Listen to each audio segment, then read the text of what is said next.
Short answer is it's both. It's art and science, and the beauty of it comes in the fusion of the two. I think most people's experience of architecture is probably more on the artistic spectrum, and a lot of the technology and the science is hidden in the detailing and the construction, the way things are put together. There are courses which are Bachelor of Arts, there are courses which are Bachelor of Science, which have a skew to one side or the other. But the real beauty of it comes when the two work together and you get something which involves the technology but also aesthetics, and both can be appreciated.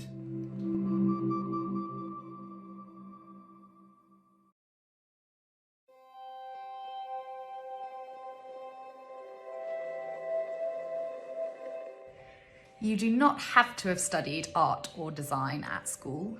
It is a very good idea though, because a lot of the universities will require a portfolio or a demonstration of your artistic ability. And doing those subjects will assist with that. If you don't do those subjects at school, you could also do an after school evening course or a art foundation course, which would assist with putting together a portfolio.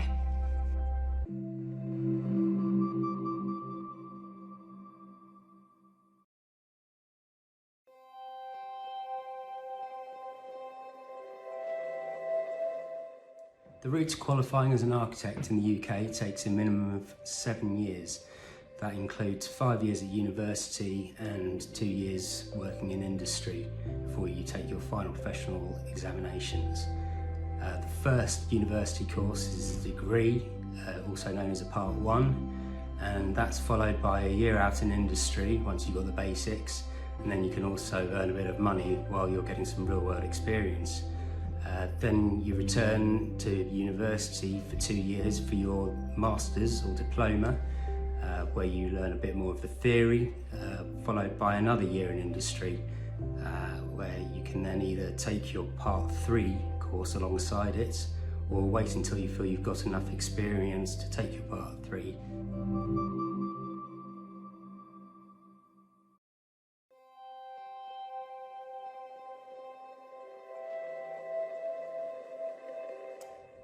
Gosh, that's a really hard question to answer. There are lots of fantastic things about being an architect.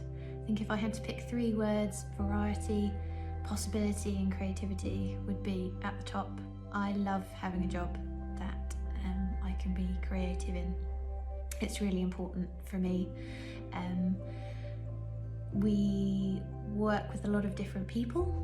No 2 days are the same, so there's lots of variety in architecture. We can be out on site, at meetings, working in different teams with lots of different people, contractors, other designers, clients of all varieties. And then there's drawing and modelling and all that entails. And then possibility, there's quite a lot of problem solving involved in architecture, and finding solutions can be challenging, but ultimately it's the possibility with what you can come up with. And I think the best feeling is seeing people enjoy the buildings that you have created and them making a difference in people's lives, and watching a building go up that you've helped to create.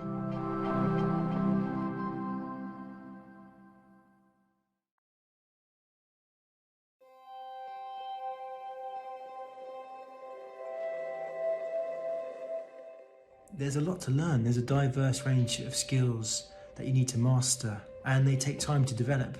And for that reason, the course is 5 years at university, but also 2 years in the workplace working on real projects in order to gain the competency that you need to call yourself an architect. There's a code of conduct to uphold and a duty of care as well. And buildings are complicated things. There's a lot to master, to coordinate and understand. And for that reason, the course is 7 years, but no 2 projects are the same, and for that reason you never really stop learning as an architect.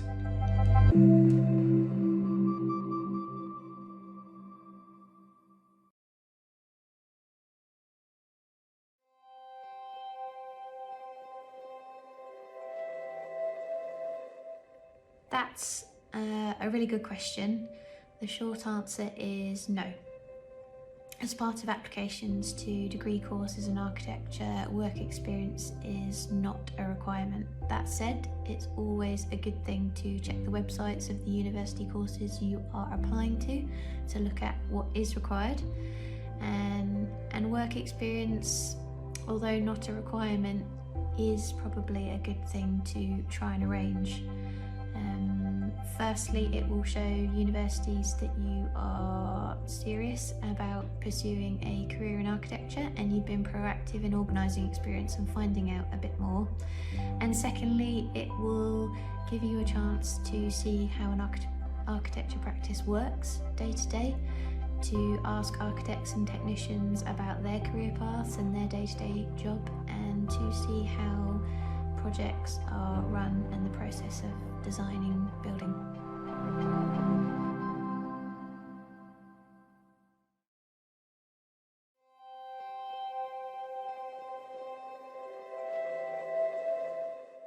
Interestingly, not all university courses are accredited by the RIBA. What is critical is that the course is recognised by the ARB, which is the Architects Registration Board. Both bodies, RIBA and ARB, provide a list of courses recognised by each body. The fact that a course is not recognised by the RIBA is not vital, although being recognised by the RIBA does provide a useful check on quality assurance and therefore might be a good way of starting out when looking at courses.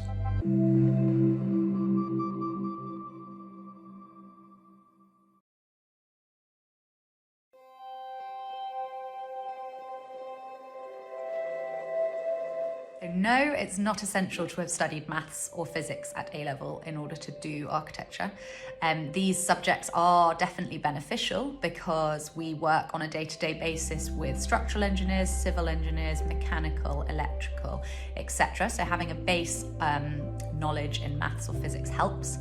However, it depends on the course, but generally most courses will not have those as requirements.